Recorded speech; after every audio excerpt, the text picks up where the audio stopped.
Every day there is a forgetting, and every moment there is the possibility of remembering. Remembering who you truly are, awakening to your body, to the inner world and experience of being alive. Here is where you find the beauty, the joy. Here is where you free your soma. Hello, everybody. Welcome to Free Your Soma, Stories of Somatic Awakening and How to Live from the Inside Out. I have a special guest today, Christian. She is a board-certified life coach, a hypnotherapist, NLP practitioner, soul exploration guide, an intuitive tarot reader, and a Reiki practitioner. And she helps free-spirited, free-thinking women overcome years of conditioning and restrictive programming, so they can live their most badass life beyond what they've been told is possible. So that is a really long list of a bunch of really beautiful skills that you bring to the table. Welcome. Thank you for having me. For those of you that are familiar with human design, I am a manifesting generator. So I am meant to be multifaceted, multi-passionate, and that is exactly what I am. It's kind of hard for me to just stick to one thing. I'm always reading multiple books, watching multiple shows, have 100 tabs open on my computer at any given point. It's just one of those things. Yeah, well, and what happens, at least from my experience, is that when you gather all these different tools, you kind of meld them. And in any given moment, when you're with a client or you're with somebody, you're kind of using a little bit from each to put together like a little, whatever you want to call it, like a elixir or a formula or a spell. Exactly. That's going to meet the moment, right? And you gather from all these different learnings. Exactly. And that's kind of what I'm realizing as well. I'm actually doing a human design certification now, which I'm really excited to add to my tool belt for clients and for future offers and programs. And that's one of the things I've been having to unlearn myself around conditioning of you're doing too much at one time. Focus on one thing. You can't be the jack of all trades, blah, blah, blah, which I just actually discovered the full quote about jack of all trades too, by the way, which was very eye-opening. Are you familiar with it? Well, I know the master of none, but is there more to the story? It is like I'm like I feel so lied to, but when I saw it, it was so eye-opening. 1 second, let me see if I can pull it up because I'm actually on my computer. Oh yeah, I totally know. Yeah, jack of all trades is a master of none, but oftentimes better than a master of one. Woo! Oh my God, we have been lied to. Exactly. I was like, the whole context and energy of it changes, does it not? Oh, totally. Yeah. Yeah. And so I felt so seen when I saw that. And not long after that, I tripped up on discovered human design and my type manifesting generator was supposed to be multifaceted, blah, blah, blah, blah.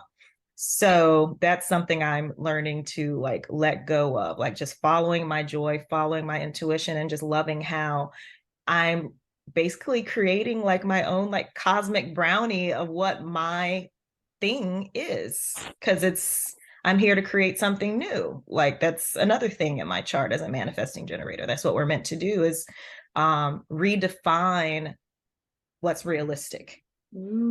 Oh yeah, I can see yeah that. yeah by not following a necessarily linear path in a way, and creating our own path by following our intuition, basically. Yeah. Ooh, I love that. And it's interesting because I think that multitasking, and maybe it's just a trend recently, I feel like it's getting a bad rap, people are starting to think, like you said, oh, you should just pick one thing, pick a lane, instead of allowing us to be multitaskers. And the way that I think about this is that, your nervous system is multitasking. It's designed to do that on some level. And I love that. Everybody's Yes. particular nervous system has a different capacity for how much it can multitask. So of course, certain neurodivergent people might have issues with sound, that distract them from being able to focus on certain things because of noise. Someone else might be sensitive to sensory information from sitting on a scratchy surface or from the temperature outside, right? But generally speaking, our nervous systems are designed to multitask, to take in light and color and sound and sensory information. and do something with it, right? And create our experience. So we're made that way. We're made to be interacting with a lot of different sensory information, you know, that kind of relates to the ideas you were sharing. I am just like sitting here with like the mind blown emoji face. I've never heard it broken down that way. And I love that word synchronicities, how things just kind of happen when they happen. I was having a conversation with my husband yesterday of how I realized, isn't there something to do with like your nervous system and how, well, I guess you just kind of just said it, how some of us have a different tolerance for overwhelm and stress and all these different things. And not too long ago, I was doing a side hustle that was completely draining me. And I didn't have the capacity to work on my business, to do the things that I wanted to do. And I just felt so drained. All the joy was gone. And I just felt like I didn't want to do anything. And almost a year later, I'm realizing that the energy is coming back. My focus is coming back. I'm finishing up this meditation teacher certification that I was doing because, again, multiple balls in the air at all times. But I started it a year ago and it was like I didn't have the capacity to focus. And what took me like 2 weeks to complete a year ago, I started over 2 days ago and I'm already there. So it's insane to me that you mentioned like how our nervous system is supposed to work and how we all have different capacities for different things, such as stress and focus and taking in all these different things. Because I just had the realization in a way yesterday, but you put it in words that were way more eloquent than I just did. Yeah, no, what you're saying is so true, because you're also, what you're pointing to right now is really important. Is like, it changes. It's not fixed. Our nervous system is dynamic and it's constantly responding to our environment. And obviously, like, the stress of like a side hustle that doesn't suit you is kind of like a phase of life. It's like an environment that you're in that your nervous system is responding to. And then there's going to be a different phase of life. And this changes from moment to moment, literally throughout our day. But you can kind of like take it out to like macros and look at it like, oh, a few months at a time, a few weeks, a few years at a time. We slowly are shifting and evolving. It's never fixed. We're not just one way. That's why I think sometimes when people get a diagnosis, it can feel limiting, right? And you know, this ties in with what we're going to talk about today, because I'd love to get us, this is juicy, I'd love to get us back onto the subjects that we're going to talk about today. Yeah. Because we're going to talk about some archetypes today. Specifically, I'm really excited. We're going to talk about the archetype of the witch, because this is one archetype that you have been exploring, playing with. It's one of your many, you know, identities and tools that you're utilizing. And I'm so excited with what you have to say about it, because I think it's misunderstood. And when people kind of pick an archetype, they sometimes think like that they can't go outside of that, or that there's a way that that's supposed to look or supposed to be, right? This kind of idea of limiting ourselves instead of like allowing that expansiveness of what's possible to be there. So before we get into all of that, let's orient a little bit more. I'd love to hear from you. What started you on this path? What started you on this, like, you know, embodiment, free spirit, all this healing, amazing stuff you're doing? Where did it begin for you? Honestly, I believe it really began at a young age. I born and raised Southern girl. If you can't hear the drawl, it comes and goes with certain words. And raised in a very religious, in church, 3 to 4 days a week, some weeks in the church, very strict kind of household. And I'm not anti-religion. I grew up in a really amazing church. I loved the community. It gave me a really great foundation for my faith. But a lot of the things that the Christian church was teaching to me, even as a kid, just some of it didn't sit right with me, as far as the stance on anti-LGBTQ. Even when my mom sat me down for the birds of the bees talk, it was, we don't believe in sex before marriage. Get married and have sex. And I was maybe a preteen at the time, maybe 12 years old. And I was thinking, is that really it though? Like, I was a virgin at the time, but there was certain things that came down the pipeline that I remember even thinking back then. I was a kid that was always asking why, and I'd get in trouble for it often. Don't just tell me no, why? Why is it this way? Like, I've always been a truth seeker in a way, which is what I've been realizing in recent years. So that was the first thing for me, is just hearing certain things in the church in ways that I was supposed to believe, that I was like, but what if I don't believe that? Why doesn't this feel right to me in my gut, in my heart?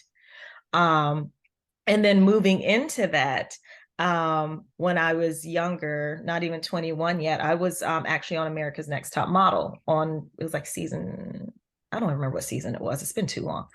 But I was like kind of fresh out of South Carolina. I had just moved to Atlanta after high school. And I got called out to be in the finals and blah, blah, blah. They flew us out to Los Angeles. It was my first time really being like off of the East Coast in big old Hollywood. And one of the main, what would you call it? Not a contest. What's the thing? I'm losing my words. One-way show or something? It was like a main parts of the competition before we got called into the house. They told us, they brought us to a roof of the hotel. If anybody's seen my season that I was on, hopefully you didn't, because Lord, those videos. But they put us on the top of a hotel and a challenge. Thank God, there it is. Sorry, I can start over from there. There was a challenge that came up before we even got to the house. It was like the top like 50 girls, because we go down to like 13. And so they put us on this roof of this hotel. We don't know what's happening. They reveal it on camera to you, what your challenge is. And we're on the top of this hotel in Hollywood, Beverly Hills. And they come out and say, your challenge is posing nude on the rooftop. And I wasn't even 20 yet. Fresh out of South Carolina, like I said, fresh out of high school. And my mouth dropped. I don't even remember if the camera caught it, but I wasn't the only one. Long story short, I kind of had to have a come to Jesus moment, as we say in the South. And I just decided in that moment it was something I wanted to experience, even though I was terrified of letting my parents down, and still kind of myself mentally coming out of that religious conditioning that your body and your nakedness is a sin or something to be ashamed of. So in that moment, for me, that was actually a part of my spiritual awakening and personal development to me as well. I think that was a main catalyst as an adult out of my parents' house, making that choice for myself that they may be disappointed with this, but I feel like I want to do this. Not because I felt pressure. There were some girls that chose not to do it. But I did it. It's my turn to come up. I'm standing there with my towel around my waist. And I just throw it down and I walk up to the stage.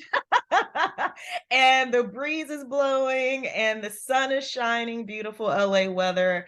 And even though I was shaking, I came off of that stage afterwards and I felt so freaking empowered. I was lit up. Like, I think I'm there right now emotionally, just thinking about it. Like, I don't even remember everything, but you know how your body stores emotions? I'm there right now and I feel so lit up. Right. Right. The excitement. Yeah. And so that was one of the things. And I'll give you one more thing as far as just the path, because I kind of feel like spiritual development and personal development go hand in hand. Part of my awakening to my firsthand experience of knowing that there's more to what the eyes can see and what I've been taught was also in Hawaii. I went out there with a friend. We ended up partying with some people we met at this bar, and I started kind of having a bit of a panic attack. And so one of the girls like takes me back to the hotel, and I'm just kind of like messed up, lays me down on the bed. And she's like, do you mind if I help you? I think I can help you. And I'm like, help me how? What are you talking about? And she's like, just lay down. And she does what I now would consider as being an energy worker, kind of an aura sweep. She takes her hands down my, like, over the top of my body. She doesn't touch my body. She takes both of her hands and kind of runs down the length of my body, a few inches over my body, like 3 times. And I feel myself completely ground. Back to earth, peaceful. Everything I felt was gone. And then she walks over to the balcony and she kind of spits into the air, even vomits a little bit. And she's like, oh yeah, I didn't mention I practiced with some shamans in Peru. That's just kind of a little technique they taught me. So I would say it's been like an evolution of getting to this space. Right. There's been many little things that the universe has sent me to be like, you know what? We've got some things lined up for you. Yeah, yeah. That was a Wow. long answer. I apologize, I but love those were it. like the three things that came up. Yeah, you know, and created like a really nice timeline of kind of seeing you in these different stages of your life, you know, and with it's interesting with the America's Top Model challenge and that, you know, I think the thing that probably made it so, I guess, empowering and like amazing for you is that you were able to listen to yourself and choose what Mm. you wanted to do and do Mm-hmm. not listen to the conditioning that you had from your religion and from your family, but feel into yourself in the moment and like Mm-hmm. allow yourself to go into that space of freedom and excitement and taking a risk, right?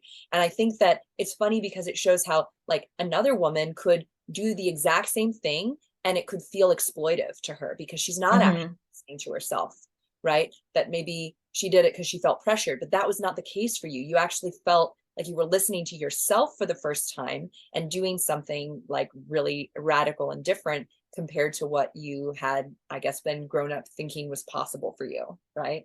Exactly. And you hit the nose on the head to me too. I know what's right for me or feels right for me is not going to feel that way for everyone else.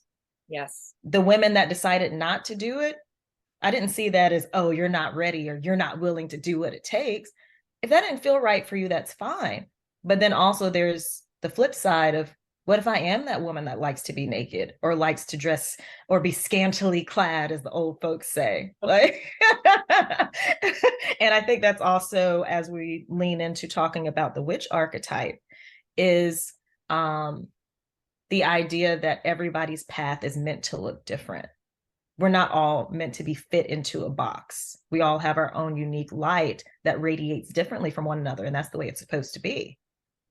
Yes. Yes, absolutely. I totally agree. And that kind of individualism and connecting in with what you have to offer is is huge. It's something that like I do in my somatic work with people, and I can see that Mm. you're also doing that in, you know, the methods that you bring in. It's all about that. It's all about letting people experience and feel their individual and personal power.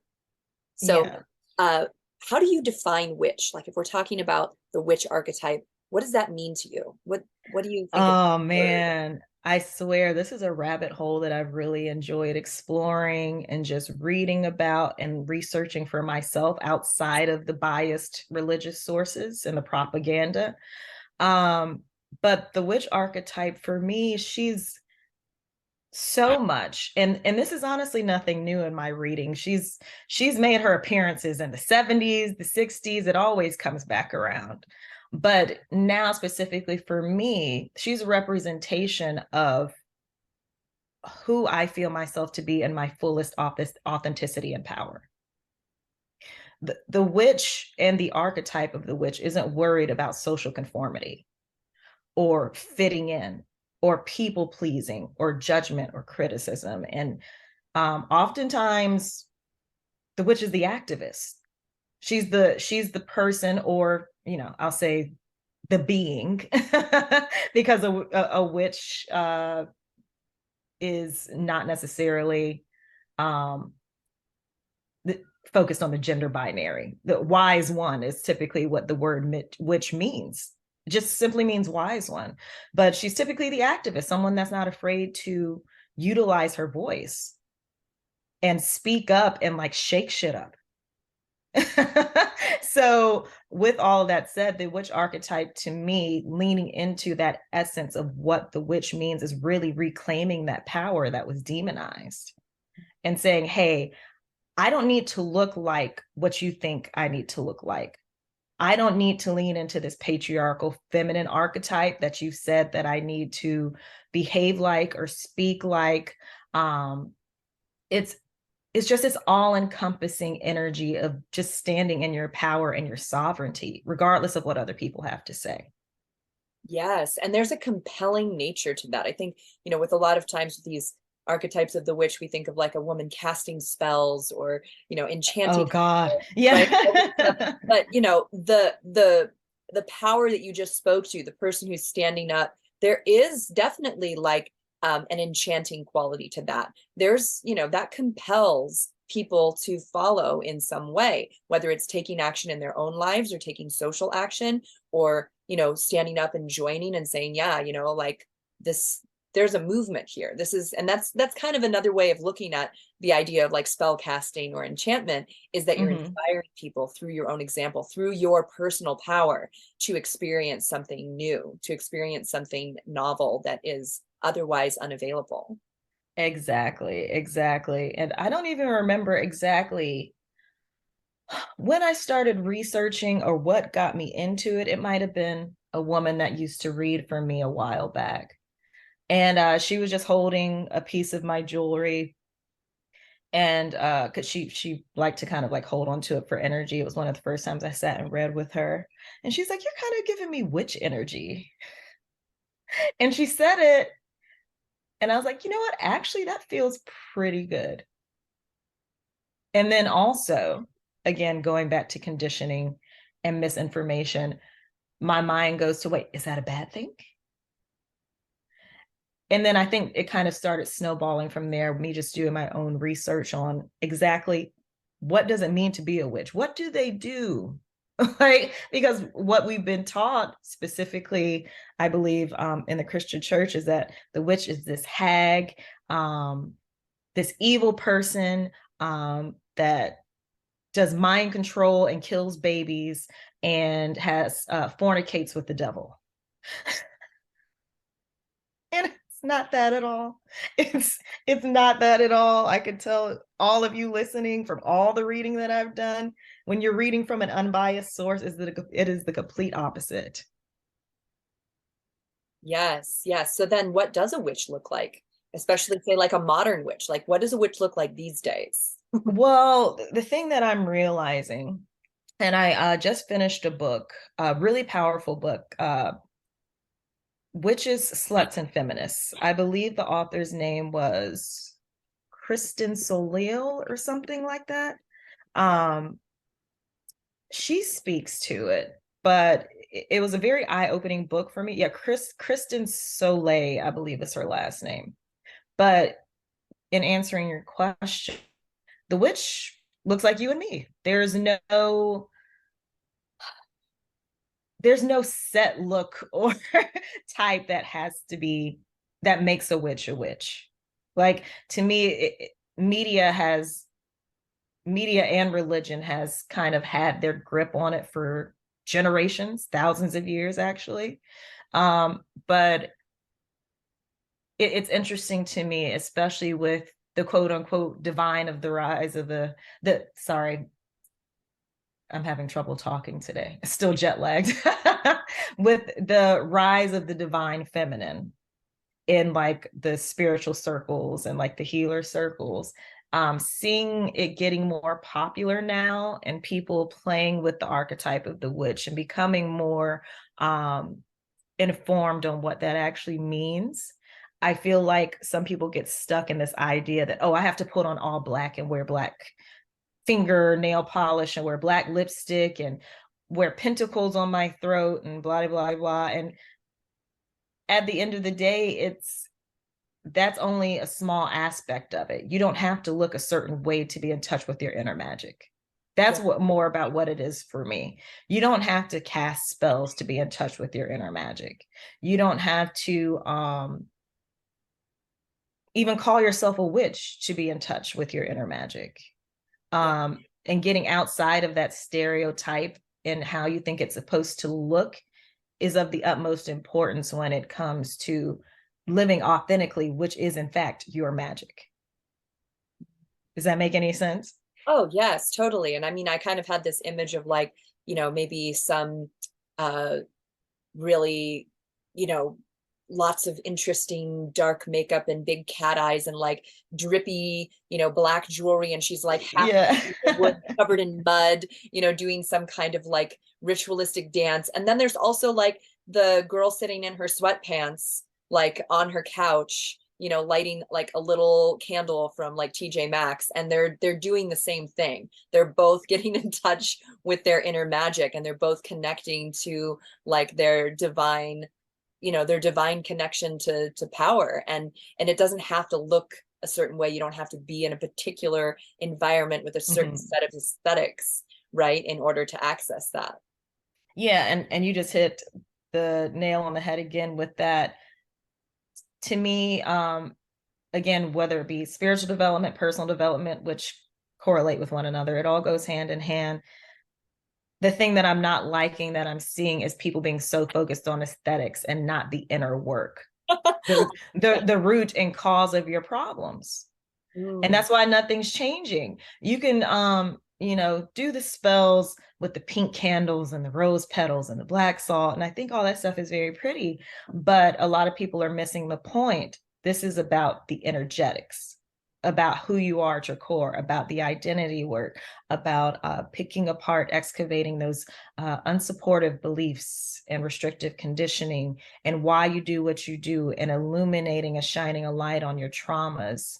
And also realizing that even though you may have been in spaces where you felt broken, you're not broken. You still have that power, but self-awareness is going to be what you need to take yourself to that next level, getting in touch with your inner magic, reawakening to your power.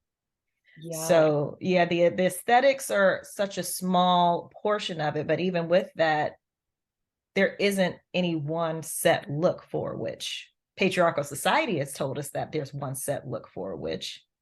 There's not. Yeah. Just like there's not one set look for a goddess or for a mom. Yeah. Oh, yes. Totally. Shouldn't be. It shouldn't be, at least. It's hilarious because you're making me think of this thing. My 16-year-old cousin, she goes to like a fashion school in LA. It's like a high school that's particularly for fashion. And I don't know, I think I was like going to go to like the farmer's market or something. I had like a basket and I was going to go put vegetables in it or something. And she said, yeah, you know, a lot of kids I go to school with, they love like the aesthetic of like, you know, going to the farmer's market with like their basket and like filling it up with the vegetables, you know, like just the aesthetic of it. And she's like, but like they don't actually eat them. And like the vegetables are probably just going to like rot on their countertop. Oh my God. They're not really into actually eating them. They're just into the aesthetic. And I was like, really? This is a thing? And she's like, yeah. Like just being into the aesthetic of something, not the actual practice of it. And she said it so shamelessly. She so like straight up. I was just like, wow, like I guess that's a thing, you know, like kind of like you can be into punk rock and like dress punk rock and like have zero politics involved in it. You know what I mean? Which seems kind of like, you know, funny because that's like punk rock is all about politics, like at the core of it, you know what I mean? But you can also just be into the aesthetic of it. You're just like, this looks cool and I like spikes. Oh, the Instagrammable moments. Yeah, but like you said, like that doesn't really lead anywhere, you know what I mean? Like doesn't really like take us to where we can go, like kind of what these visuals are sort of pointing us in the direction of. It's just at that point, it's just kind of make believe. And versus what you're really talking about is this deep excavation of ourselves and of our bodies to get in touch with that true nature, that power that we have. And that's way more juicy than any, you know, cute Instagram photo. Exactly. And I will add that as far as who is the modern witch is at the core, it's more about being more connected to nature and the interconnectedness of all things. And oftentimes people that call themselves witches are more connected to the cyclical flows of life, seasonal changes, follow the lunar phases, and just realizing and leaning into that awareness and recognition that everything is energy and that everything is connected. And that's very, very powerful when you really start to be seated in that knowing and operating from that space. Yes.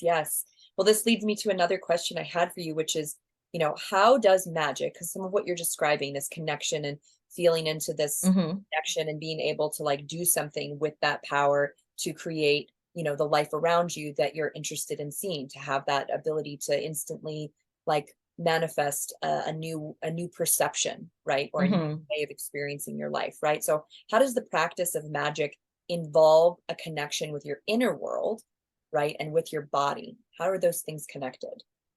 Well, first, I will go ahead, just in case there's anybody whose ears have completely turned off. I'm going into NLP mode right now. Typically, when we're learning new things or listening to someone speak, it's some of the main primary directives of the conscious mind is to delete, distort, generalize information that we're receiving to maintain our narrative of our world and our version of reality.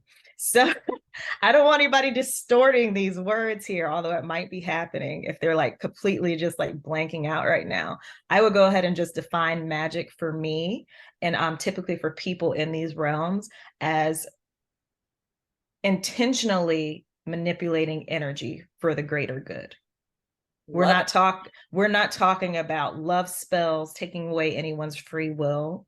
Actually, one of the main tenets of Wiccans, witches, witchcraft is do what you want, but don't harm anyone.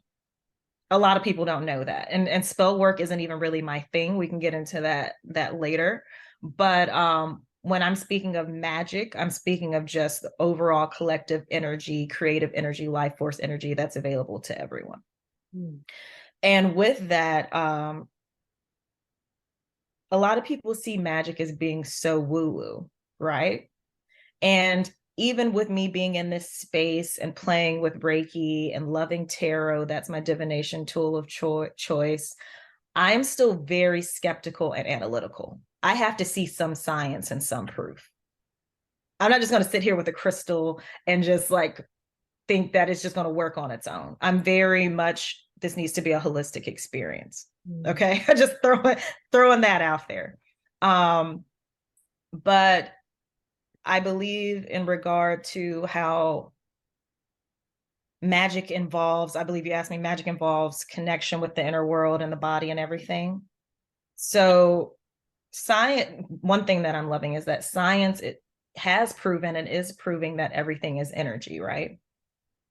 And that, well, some things that I've been taught in NLP and, you know, what a lot of people already know about is that our thoughts create feelings. And our feelings lead us to certain behaviors and actions, which then create the results around us in our reality. So at any point within our bodies, we're always emitting a certain energy, right? From our auric field, all these things, we're attracting these things to us. So if things aren't right within our bodies, things in our outer world are not going to be right. We're going to be attracting the things that we're running away from. And I even thought about it recently because, you know, like energy attracts like energy.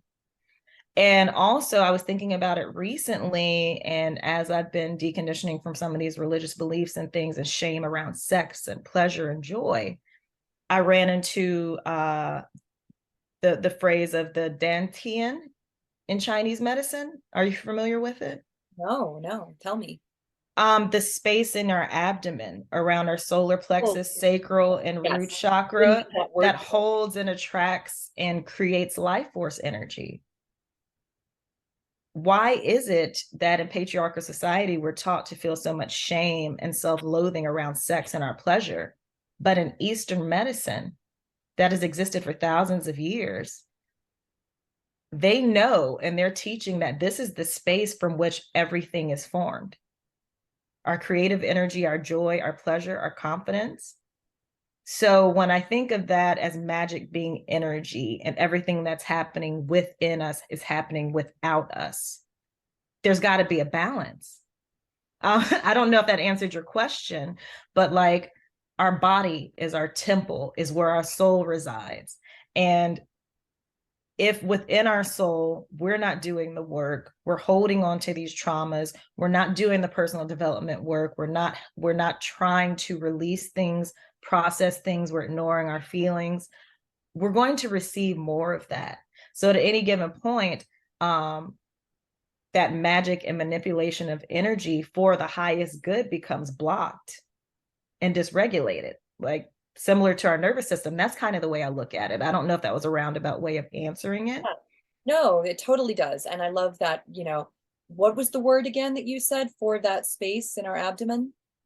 The dantian. The way I've seen it spelled was DAN space TIEN. But then Okay. I've also seen it spelled TANTIEN. Oh, I love this. It's a new word because I'm very familiar with this space. In my somatic training, we call this space, we defined it a little more loosely. It's the space between your rib cage and your pelvis. It's this point of this space, and we call it the somatic center. And it's actually where all movement, like we're talking flowing, easy, functional, full body movement, something like running or walking, it actually originates in this space, in this intersection of all of these different muscle groups, right? I love that. Yeah. And it's funny how like across different cultural lines and things, like there's this awareness of different spaces, and even how across cultural lines there's all these different words for life force, energy, and spirit. Like it's all the same. People just get lost in the sauce with what it's called and who's right and who's wrong, right? Right. And it's always, we're also like, sometimes we're talking on different layers of our auric field. Like the one that I'm talking about with the muscle structure is very like, first chakra, like, first layer of our aura. It's very, very physical and like literally like biomechanical. But there's other layers to this, and there's spiritual layers. And, there's also our sexual energy body, and like the organs of our sexual reproduction. That's a different layer of our body system than our muscular structure, but they're connected, they're intertwined, they're communicating with each other all the time, and so my practice is about releasing the muscular structure in that space and bringing it back to balance, which would also shift the energy. So it's kind of like you can work with the energy to free up this space, and you can also work with the physical body, but they're both interchangeably happening. And sometimes, like when you experience this shifting in that space in your body, and maybe you can speak to this, when you experience a shift in your life force energy, it feels like magic. It feels like something supernatural has just occurred. Beautiful. Yes, I love that. Yeah. I love that. And it's just interesting. Like the more I do my own research and the more I read, I've become the biggest book nerd since 2020. I think that was like one of the like main blessings that I experienced post-COVID, is like really just getting more into reading and learning and deepening my knowledge in these fields.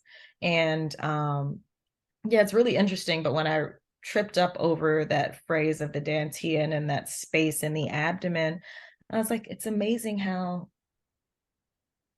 just in contrast the differences between certain Western philosophies and Eastern philosophies, and how they see energy and how our bodies and spirit and minds are meant to operate together.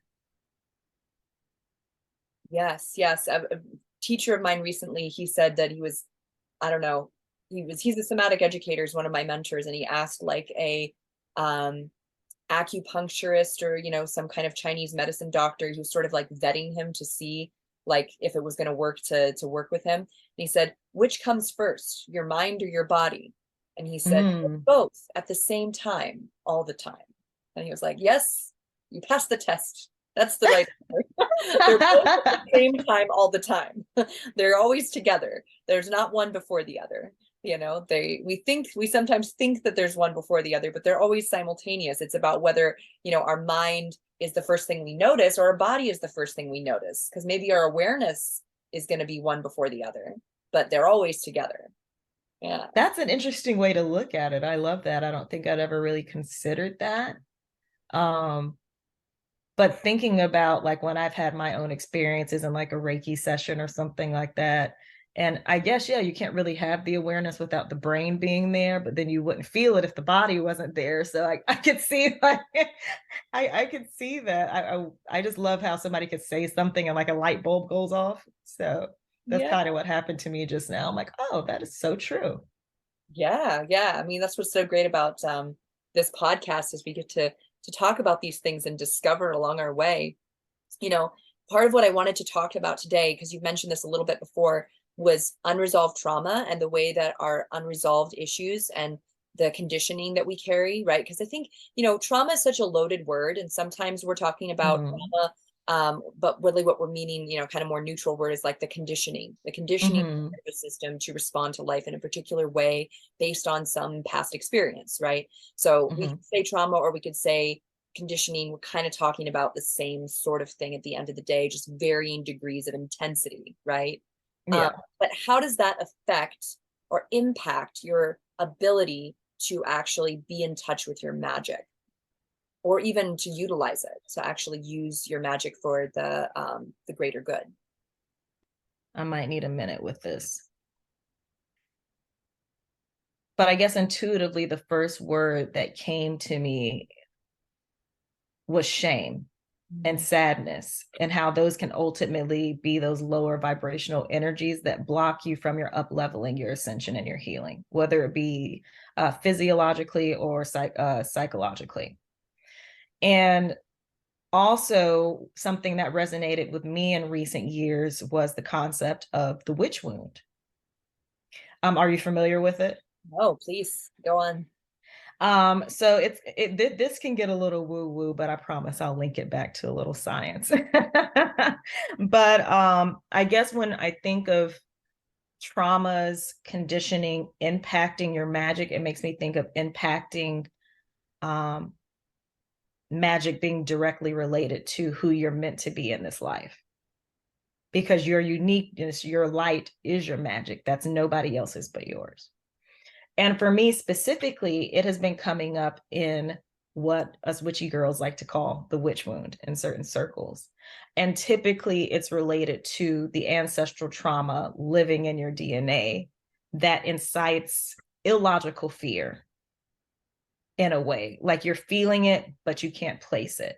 And in a way that it was affecting me, and it's getting better since I've gained this awareness, is fear of visibility, for fear of being unsafe. And in that fear of visibility, it had me playing very small, afraid to speak up, afraid to show my face, afraid to speak my truth. And if my magic, my superpower is to uplift and empower other people, how can I do that if I'm restricting my authenticity and playing small out of fear of visibility because of these ancestral wounds? Does that make any sense? Yes, yes. And I love that you're bringing in like another layer to it, which is the ancestral wounding, which is literally present in your DNA in terms of how your facial expressions are showing up, right? Your moment to moment, like morphing of our bodies and our faces that goes on. That's our DNA. Like we think of our DNA as like this thing that's like, I don't know, some kind of scientific like thing we measure in a microscope, or, Yeah. but it's actually just your facial expressions and like the way your body smells. Like that's your DNA, you know what I mean? And when we're hiding, when we're conditioned, and through, like you said, maybe a long line of conditioning that's not just whatever our parents did, but whatever their parents did and their parents did and their parents did, right? And we're conditioned in this way to make ourselves smaller, so it's not to attract negative attention in some way, right? To be shamed, to be ridiculed, to be called out, maybe even to be like, some person's DNA might even have someone who was burned at the stake, Exactly. like, Exactly.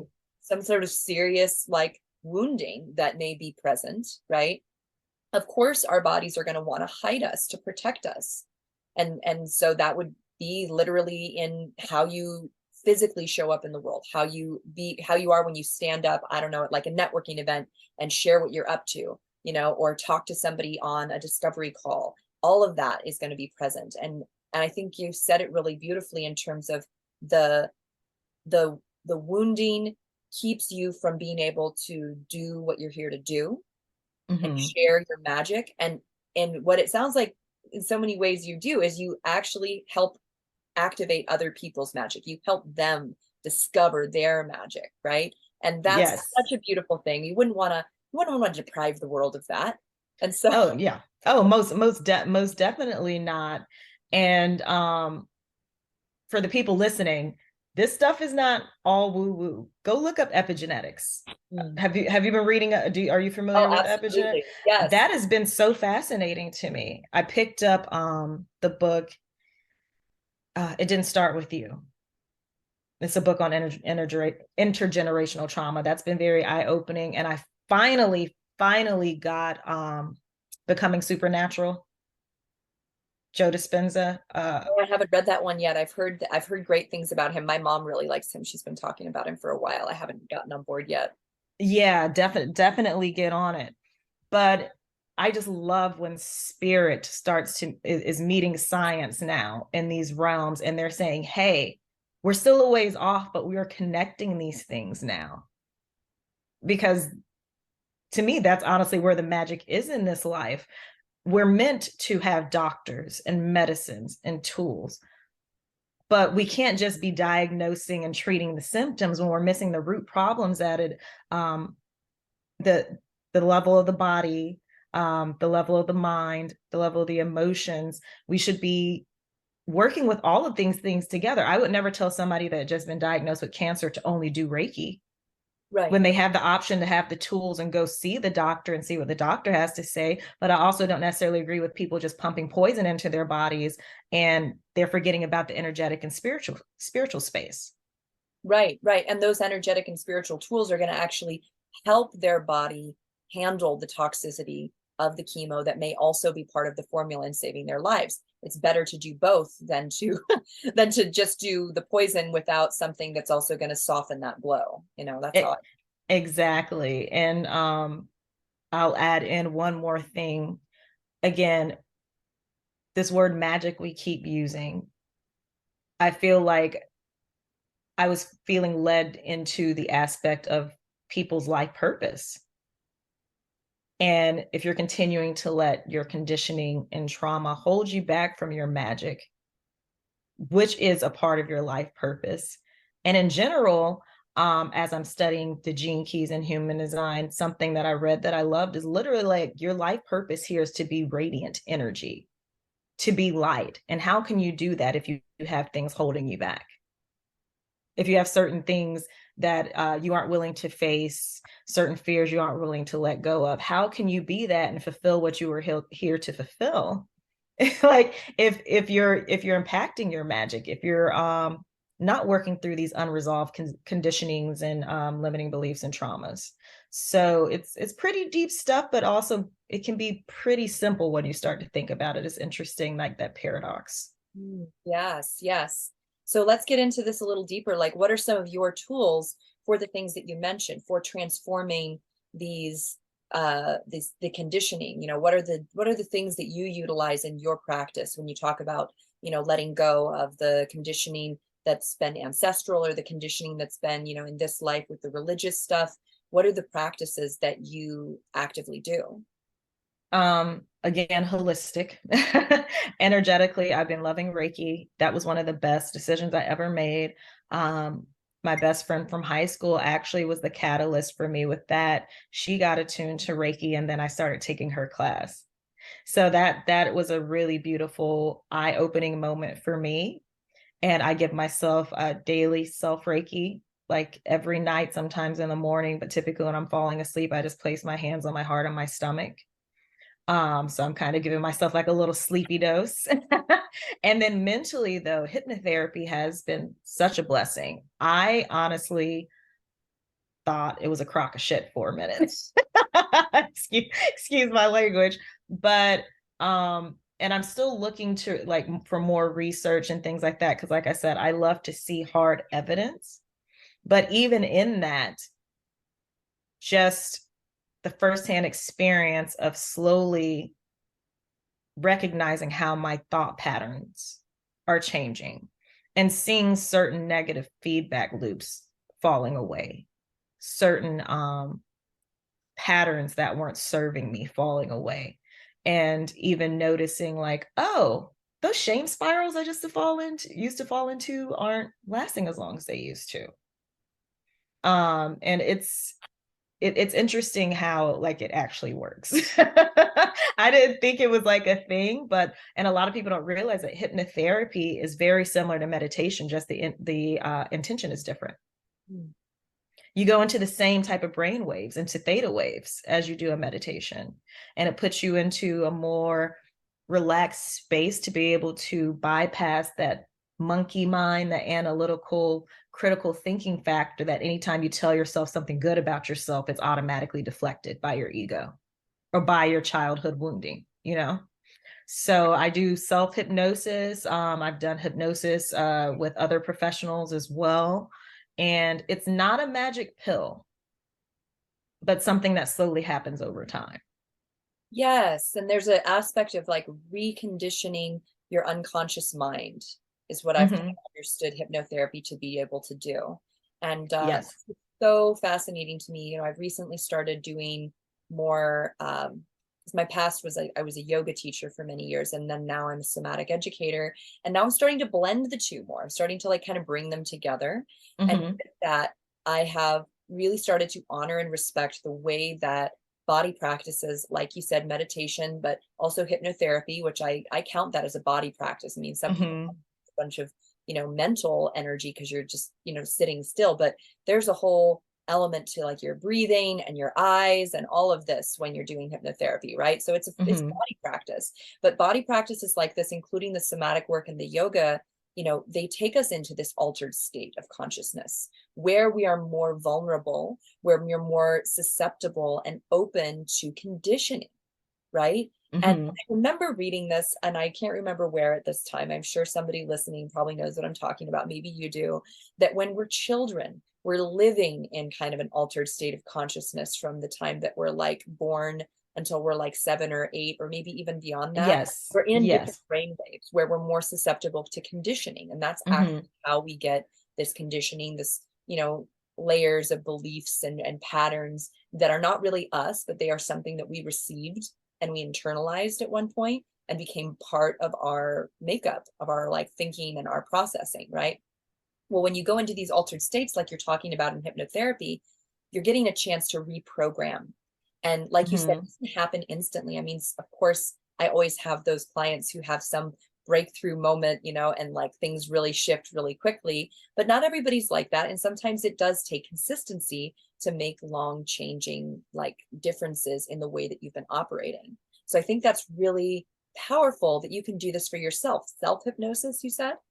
Yes, yeah, and people don't realize that you can actually do that. You don't necessarily have to go to a professional hypnotherapist. Of course, we're going to know a little more than you do because, you know, we've gone through certifications, just learning the knowledge, working with someone that's been doing it longer than us, all these things.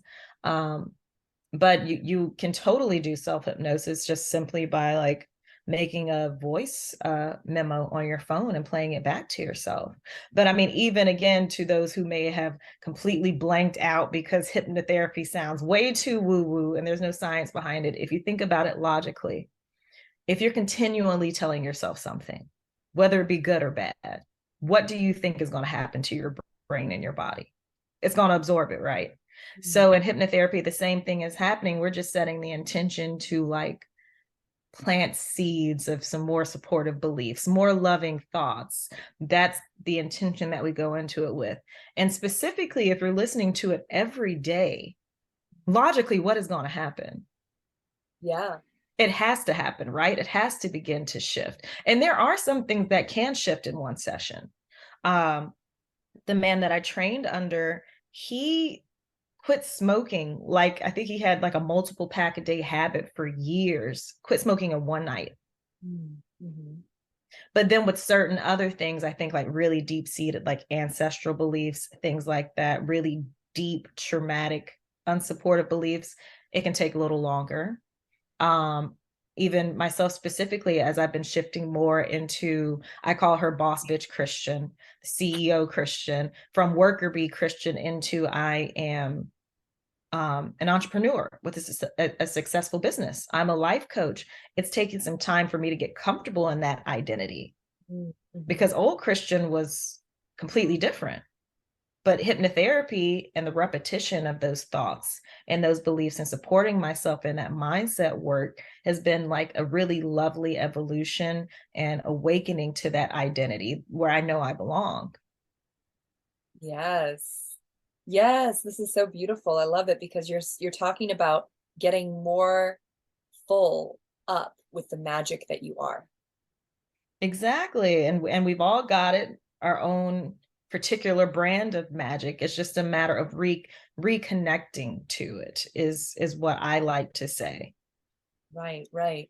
And so we kind of already touched on this a little bit. But what do you feel like on a daily basis, like in terms of we're talking about day in, day out, habits and behaviors? What have you noticed that your body needs to be able to hold your magic and your power in a sustainable way? What are the needs of your body when it comes to this this ability?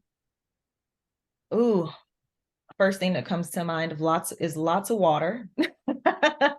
I stay hydrated. Like, it's almost gotten OCD. Like, I have to have a full bottle of water next to me when I'm sleeping on the nightstand. If I wake up thirsty, water has to be there. And then on top of that, rest. My body likes sleep, and I need a lot of sleep to feel good. Not like an overly amount, but my Leo husband, his fire never burns out. He's always on the move. He can go to sleep at midnight and wake up at 4 a.m.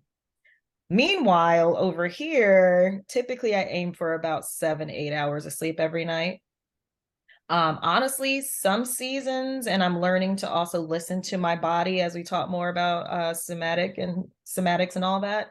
I just started learning to listen to my body because I realized my energy happens in cycles.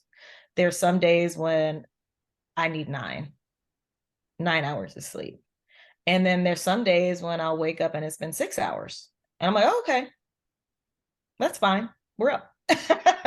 We're up. Let's get some stuff done. So I think that's also just important for the audience to notice, to really even start keeping a journal and seeing like how your energy cycles, especially if you're into human design. So some of us are meant to have less sleep than others. And then there's even your circadian rhythms and all of those things. So it can change, just like everything else we've talked about. There's going to be times when it spirals up, times when it spirals down.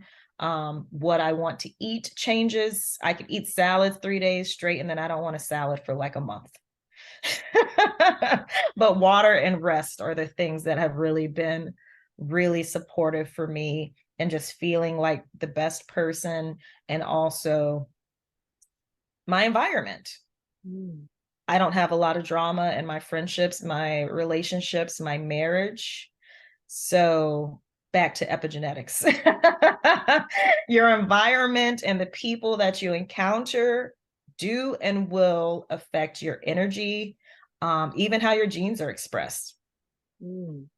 Yes. That's being proven by science. Okay, I know. people.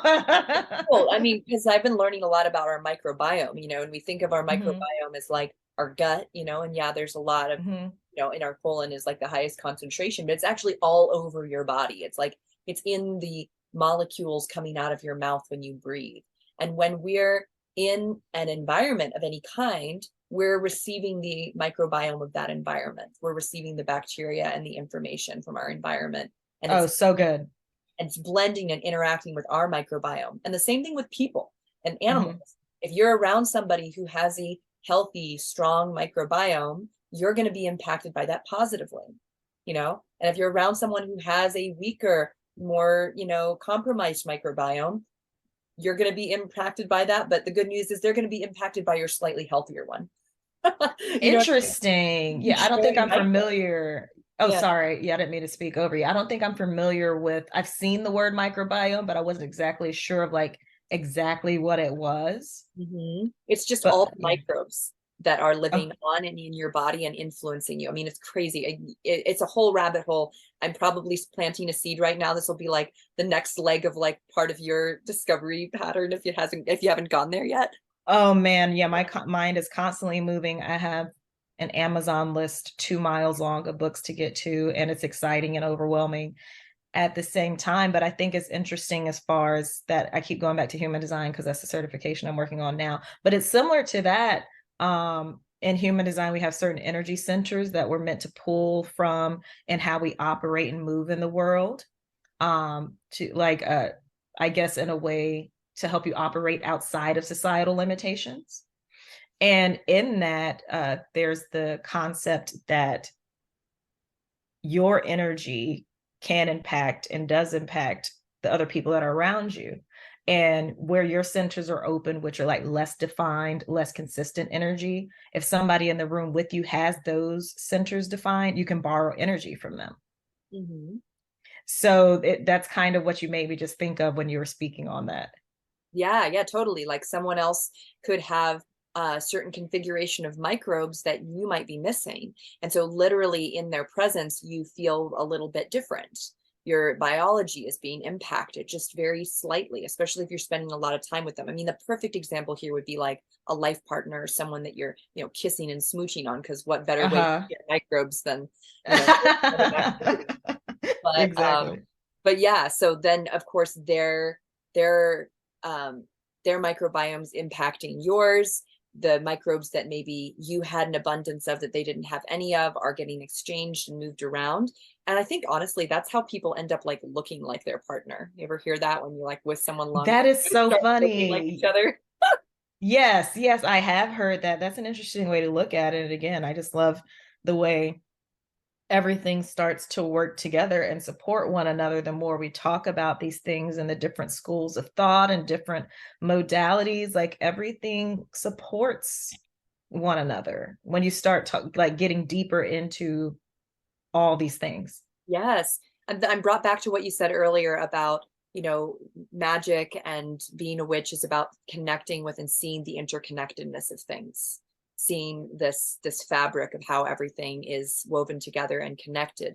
That even with this idea of like opposing beliefs or opposing energies, they're part of a balance. They're part of Mm-hmm. a dance that's always going on.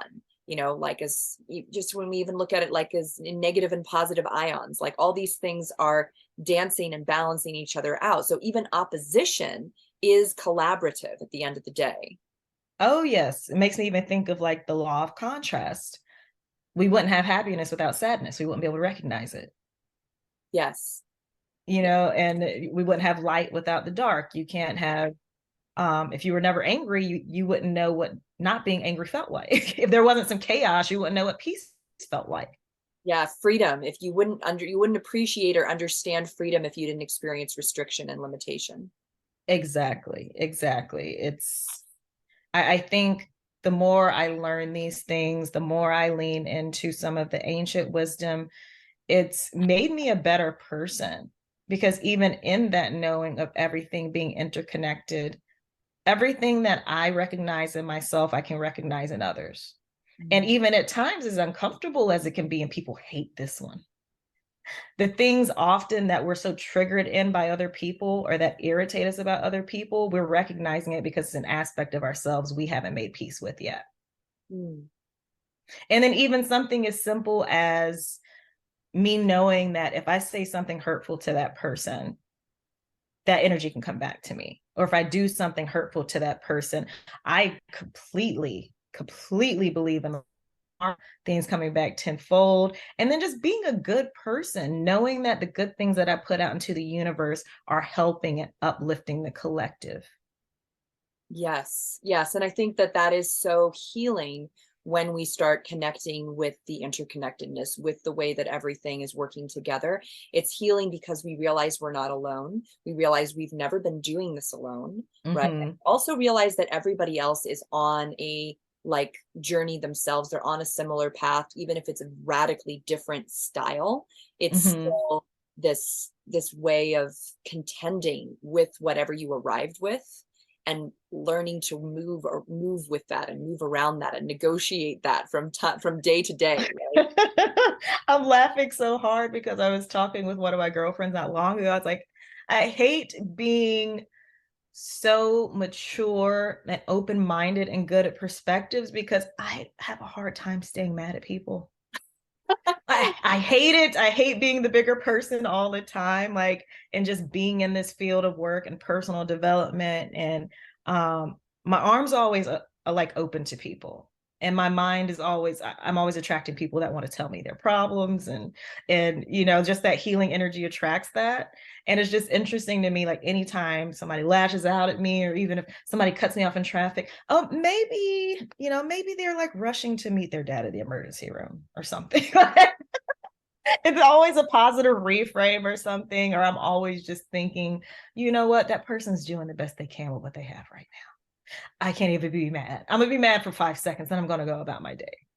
Oh, yeah, yeah. Isn't that funny? Because there's some part of us that like wants to stay like in our justice, in our version of like justice. I know that feeling when you're kind of like, oh, really? I'm the bigger person again. Like I'm gonna Always. let this go again, like, someone else got to take some like some responsibility here and do this because, like, is it just me? I know that feeling. I know what you're talking about. Yes. Oh my Yeah. God. And it's funny too when you really see other people like not doing it. Like with that example of like someone cutting me off in traffic, what I've recognized is like I've totally been you. I was distracted and I cut someone off in traffic. I can literally Yes. remember a time that I did that, and the other Uh-huh. person behind me was honking and giving me the finger and was getting all pissy and upset. And I was just like, dude, I'm sorry, I'm having a stressful day. You didn't mean to cut Yes. you off. You know what I mean? And so whenever I like have that happen, I just immediately, it's just like, I give you a pass. I'm not going to be angry. I'm not going to be that person that's like, God damn it, and honking my horn, because who knows, maybe you're just a distracted mom on your way somewhere and you're just lucky that you didn't hit me and you're just glad that there was no car accident, so like, let's just be grateful, and then you get that experience of someone doing all that and being all dramatic and you're just kind of like, oh man, okay, that's that. Exactly. And that's the work too, though. Like the deeper you get into this work, the deeper, what was I going to say? Sorry. The deeper that we get into this work and the more work we do and the more we heal ourselves, the easier it is to put more love and understanding out into the universe. And then that snowballs in the most beautiful way. Like, who knows, that person that cut you off in traffic or said that mean thing to you, they might have been at the end of their rope. We don't know what's happening. Everybody's got their own thing going on. We don't know everybody's story. They might have been holding on to their last shred of sanity and hope in that moment. And you just sent them spiraling because you made it about you. Mm-hmm. You get what I'm saying? And then in this work, when we do it, we're obviously not perfect people. I'm not perfect by any means. I lose my temper. I snap at people, but just that awareness and feeling grounded. And again, back to interconnectedness of all things, realizing that they're no different from me. And I've been where they've been. And I also don't know what they're going through right now. Yeah. Yeah, totally. Yeah. And, when we get into a stressed out state, when we're dysregulated, like some of those things can be remedied by, like you said, drinking more water, making sure we got enough sleep, but sometimes people are dealing with like a certain level of pain, whether it's emotional, psychological, physical, or spiritual pain, right? That we can't like compare where we're at to that. And so the comparison doesn't even, it's irrelevant. It's just like accepting, like, we're both on the same journey, but right now, whatever this person is dealing with, like, let me just give them some grace, because like you said, I don't know what it is. I don't know the level or the severity to which they may be suffering at this moment, and Grace, so I can such a good word. bestow grace upon them, even momentarily in like a busy traffic situation. Exactly. Yeah, I'm glad you brought that word up. I knew there was a word I was forgetting through the interview, and I think grace was the word. Ooh, it's a good Extending word. Grace to everyone around us, even ourselves when we need it. Yes, totally. Well, this has been such an illuminating and beautiful conversation. I think you have a real gift for public speaking and for sharing what you're up to. So I know I've seen you on Instagram. You have made at different times these little reels where you're just kind of talking and telling people, about what you're noticing or what you're, something new that's coming into your consciousness. And there's this way that you're sharing, and I can feel that you're sharing from your heart. And so for anybody who, would love to connect with you, maybe you can tell us a little bit of where people can find you, whether that's on social media or somewhere else. Oh, thank you. Yes. So my Instagram, my business Instagram is Light Shadow Smoke, all one word. My personal is Christian the Gem, THEGEM, because I'm a Gemini, play on words, hee. Because you're a precious, precious, beautiful stone. Oh, you are so sweet. Yes, play on words, you got it. Yeah, I'm definitely more active on the Light Shadow Smoke page, although I've been taking a little bit of a social media break while I work through these certifications and travel and extending myself grace for not being as consistent as I feel I should be. But yeah, I am there, and then my links are in my bio on both pages if you wish to get in touch with me through email. My booking links are on there as well. And then I also have some exciting new offers coming out soon that I'm working on. So I'm excited about that. You want to tell us about any of them, or about anything that you particularly wouldn't invite anybody into experiencing with you? Well, there's booking links to book intuitive tarot readings with me, hypnotherapy sessions with me with a money back guarantee if you aren't happy with your session, and you get the recording for further reinforcement to listen to as much as you'd like. And then also my one-on-one guidance sessions and coaching packages. So my focus is typically women who are reconnecting with themselves, need help with soul exploration, connecting to their intuition. I have a lot of women coming to me after leaving long-term relationships and divorces. The universe keeps sending those to me. But also I can help you with a number of different things. It's just kind of a very customized approach. So we can get on a connection call if you have questions about how I can help you or if I can help you. And in future offers, I will be finishing my human design certification soon. So I look forward to merging that with my coaching offers and just seeing how I'm feeling about all of it, like just creating from joy and just also paying attention to what people are asking me for. So yes, I'm excited. Beautiful. You totally blew my mind right at the beginning with that Jack of all trades quote. Would you mind saying that again for everybody and let them hear it again? Because yeah, it's perfect. And it also encapsulates you so well, because it is, yes, it does. Taken all these tools and you're using them in this individualized, personal way with your magic. Yes, a jack of all trades. It's a master of none, but oftentimes better than a master of one. And that is me in a freaking nutshell. Oh, I love it. That's so great. And what's so great about that is it really invites people to just be all that they are and see that we're better in an expansive way rather than holding back pieces, so that we can fit into one area of life, instead of, again, with that interconnectedness, being able to expand and spread out in our beliefs, in our tools, in our consciousness, right? Exactly. And I'll leave the audience with just, again, if you're ready to lean into that witch archetype, it's about trusting yourself and your power and just leaning into who you are unapologetically. That's been what's been most beautiful for me. Perfect. Oh, well, thank you so much for being on my podcast. It's been a pleasure, and I really look forward to connecting with you more in the future. And thank you so much just for sharing all of your light and all of your magic today. Thank you for having me. It's so fun.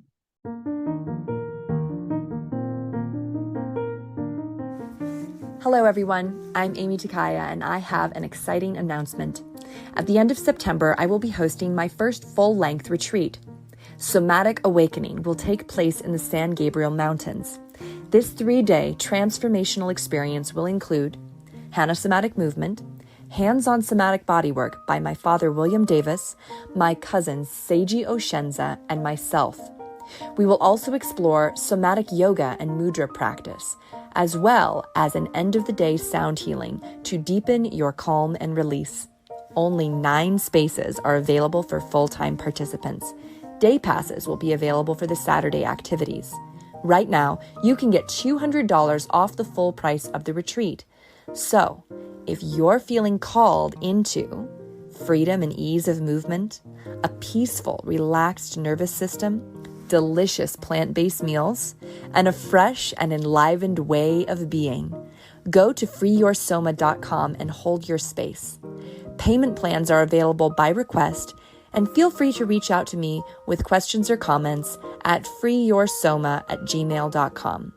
Thanks again for listening and supporting this self-healing revolution.